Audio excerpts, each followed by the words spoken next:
ಈ ಒಂದು ಬಿಕ್ಕಳಿಕೆಯನ್ನು ಕಡಿಮೆ ಮಾಡಲಿಕ್ಕೆ 30 ಸೆಕೆಂಡ್ಗಳ ಕಾಲ ಏನು ಮಾಡಬೇಕು ಅಂದರೆ ಮೂಗನ್ನು ಮುಚ್ಚಿ ಹಿಡಿಬೇಕು, ಕಿವಿಗಳನ್ನು ಕೂಡ ಒತ್ತಿ ಹಿಡ್ಕೋಬೇಕು.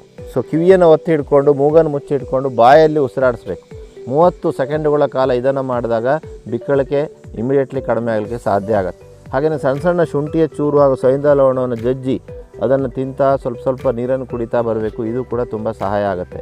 ಹಾಗೆ ಬಿಸಿ ಬಿಸಿ ನೀರನ್ನು ನಿಧಾನವಾಗಿ ಕುಡಿತಾ ಬರೋದ್ರಿಂದ ಕೂಡ ಅದು ಬಿಕ್ಕಳಿಕೆಯನ್ನು ಕಡಿಮೆ ಮಾಡಲಿಕ್ಕೆ ಸಹಾಯ ಮಾಡುತ್ತೆ.